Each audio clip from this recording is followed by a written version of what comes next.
que eu Olha, na verdade, eu sempre fui fofoqueiro. Quer dizer, eu sempre Gostava gostei das não telenovelas, fofoqueiro, mas né? essa coisa de artista. Eu sempre fui apaixonado por essa área. E lá no Jornal da Semana, que era o Jornal do Bairro, depois eles ampliaram, quando acabou meio a ditadura, virou o Jornal da Semana, que era um jornal assim, mais comercial e tal. E aí depois eles foram abrir um jornal em Brasília e queriam que eu fosse para ser subeditor lá. Mas aí eu via, Brasília tinha assim, foto do Figueiredo com a mulher dele com umas unhas desse tamanho, aquelas festas de Brasília e tal, aquele monte de militar. Eu falava assim, eu faço teatro. Teatro em Brasília vai daqui ou vai do Rio. Sim. O que eu vou fazer numa cidade dessa que não tem teatro próprio? Né? Pensava, e eu via, a gente já fechava esse jornal aqui, eles compraram esse jornal, e a gente começou a fechar aqui em São Paulo para ir para lá. E aí eu via aquelas fotos. No dia que eles iam fechar aqui em São Paulo, iam para Brasília, e eles me ofereceram uma casa com um rapaz que era o diagramador, eu ia dividir com ele, mas uma casona, com piscina, com tudo isso aqui. Aí eu fiquei pensando, ele era solteiro e hétero. Eu falei assim, não vai combinar isso. Eu pensava, eu sempre fui muito assim. Aí eu falei assim, não tem teatro. Vou morar com ele, que não tem nada a ver, adoro ele, mas não tem nada a ver. A gente dividir uma casa. Ele bando de militar, falava que não tinha esquina. Agora Brasília não tem esquina. Eu falei, acho que eu não vou me dar bem nessa cidade. Aí eu falei, hoje eu amo Brasília, adoro você, mas eu falei, não quero. No dia que estavam fechando, você acredita? Estavam tirando as coisas todas do RH e tal. Eu fui lá e falei, eu não vou. Eu decidi que eu não vou. Aí, mas agora, porque não sei o quê, então você tem que ser demitido. E não sei o quê. Eu fui lá no RH, estavam já desfazendo as coisas. Aí eu assinei. Então. Quando eu cheguei na redação para pegar as minhas coisas, 4 anos e meio, meu primeiro emprego, comecei a tirar garfo da gaveta, aquelas coisas. Né? Comecei a chorar. Aí tinha um rapaz chamado Pedro Outram, que o Pedro era sobrinho do Paulo Outram. Eu ia perguntar se tem a ver. Pedro era um grande jornalista, tal. Ele trabalhava no Jornal da Tarde e trabalhava lá, como copydesk. Aí ele falou assim, Leão, por que você não vai fazer um teste no Jornal da Tarde? Vocês estão precisando de repórter na área de variedades, é o que você gosta. Aí eu falei, não, meu irmão trabalha lá, disse que não pode, parente. Ele falou, seu irmão falou isso? Eu falei, falou. Ele falou, tem contínuo lá que tem irmão trabalhando. Acho que seu irmão não quer você lá. Bastou ele falar isso para falar, agora que eu vou. Agora fui lá, você Olha acredita? o momento shine. Naquele dia que eu cheguei, estavam começando a fazer teste. Não tinha teste. Naquele dia começaram a fazer teste. Eu lembro que me deram uma redação para fazer, eu fiz sobre lembra que tinha as Kombis de teatro aqui em São Paulo? Eu lembro que eu fiz uma matéria sobre a campanha da Kombi, a importância da campanha da Kombi, eu fiz uma matéria, entreguei, foi a mesma coisa, pode começar dia 5? Meu Deus, E olha com quem que eu fui trabalhar, com o Edson Paes de Melo, marido de Irene Ravache. Meu Deus, que é um querido também. Foi meu chefe 13 anos. Diga. Então eu trabalhei 13 anos com ele, fazendo Divirta-se no Jornal da Tarde. E aí, lá no Jornal da Tarde, eu fazia rádio também.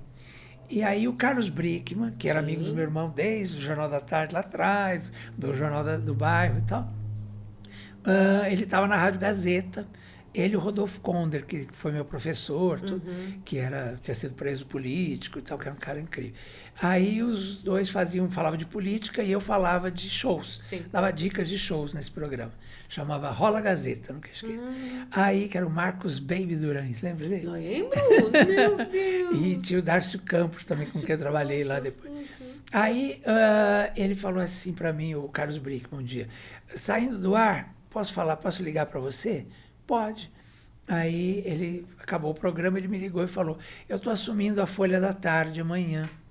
Eu sei que você trabalha no Jornal da Tarde, mas o que você vai fazer lá, que eu quero que você faça lá, não tem nada a ver com o que você faz no Jornal da Tarde. Eu quero que você seja crítico de televisão e colunista de televisão. Topa? Aí eu lembro que eu falei assim, mas posso pensar? Ele falou, não, tem que ser rápido, porque amanhã eu vou chegar e eu quero... Aí eu falei para ele, mas lá no teu Ferreira Neto? Ele falou, o Ferreira Neto, eu quero uma coluna de televisão. Como se dissesse do Ferreira Neto, não é de televisão. Entendeu? Aí eu falei, entendi. Bom, eu lembro que era uma novela chamada, não sei se você fez essa novela. Qual? A Gata Comeu. que tinha sido... Fiz a Barba Azul. Então, que tinha sido a Barba Azul antes, né? E eu já conhecia, né? Sim, a já tinha história assistido. E aí eu fiz o último capítulo, foi da Gata Comeu. Aí eu escrevi a crítica e aí falei, contei que tinha sido a Barba Azul, aquela coisa toda, né? E aí fiz uma coluna do lado, né? Com as notícias do dia e tal. E entreguei. No dia seguinte, o Carlos Brickman me liga, naquela época era fax ainda, não tinha nem. Sim. Aí ele me liga e fala assim, garoto, você é um sucesso. Eu falei, como assim? Aí ele falou assim, menino, primeiro, não para de chegar fax aqui elogiando a tua coluna. Nossa. Segundo, que o Ferreira Neto veio aqui pedir sua cabeça. Eu falei, como assim? Isso é bom? Ele falou, ele foi direto no Dr. Fries pedir sua cabeça. Eu falei, mas e aí? Aí ele falou, não, isso é ótimo. Fique tranquilo. Você tá ótimo, deixa que a gente segura incomodando, aqui. Aí, tá bom, aí o Ferreira durante muito tempo me perseguiu.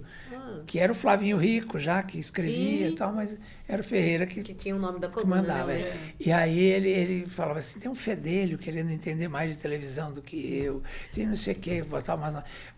Nessa época o Chico Anísio fazia muito sucesso, aí veio o TV Pirata. Tá.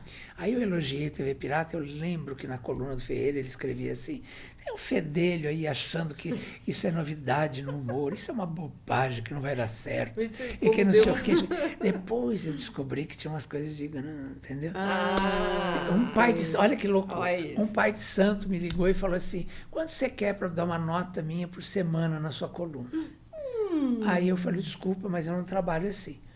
Aí o cara, não, me desculpa, não se ofenda, não sei o quê, mas é que não sei o quê. Aí citou uma série de colegas meu Deus. que ele pagava. Aí eu falei, desculpa, mas eu não vou fazer esse tipo de coisa. Se o senhor quiser, se eu tiver alguma novidade, o senhor me passa, eu vou dar a nota, mas não vou querer cobrar nada por isso. E tal, o cara até hoje é um famoso aí. Estou imaginando que está aí até hoje. E aí eu falei... bom, e aí eu fiquei sabendo, né, que as coisas... Aí comecei a perceber que tinha algumas coisas que ele elogiava muito, algumas moças bonitas, algumas, não sei, que eu falei, ali tinha coisa. E aí comecei a brincar até com essas coisas, provocar um pouco e tal. E aí aconteceu uma coisa muito legal. Mais uma vez, aí Shine, né? Shine, olha outro. Não, eu fui lá falar com a agência Folhas para vender minha coluna. Tá. Aí eles disseram assim, olha, o Ferreira disse o seguinte, que se vender a sua coluna, ele tira dele. Ele está em 700 jornais pelo Brasil. Entendeu? Meu Deus. Eu falei, entendi. Aí eu saí injuriado com aquilo, eu falei, que sacanagem. Um cara pode limitar o teu trabalho, né? Aí eu falei, peraí, tem um jeito de... Aí fui, como eu trabalhava no Jornal da Tarde, fui na Agência Estado. E falei, olha, eu tenho uma coluna na Folha da Tarde, mas eles não querem vender pela Agência Folhas. Eu posso vender pela Agência Estado? Aí o diretor da Agência Estado falou, claro, maravilhoso, traz pra gente. Eu comecei, menino, aonde tinha um jornal de direita, tinha um mais à esquerda, comprava o meu. Meu Então, Deus! porque como eu era mais rebelde, eu elogiava a TV Pirata, não sei o quê, os jornais de esquerda todos começaram a comprar. Então sempre tinha 2 jornais na cidade, né? Então em BH, em todas as capitais, aí comecei a ter coluna no Brasil inteiro. Meu Deus! Foi uma loucura, comecei a ganhar dinheiro, feito água. Assim. Olha, então, todo não, ele acaba sendo alguma coisa melhor. Vai não servir. porque isso que eu falo. porque eu fico, Exato. não aguento, entendeu? Então eu vou atrás, né? Que Olha, a coisa foi certo. isso, então foi...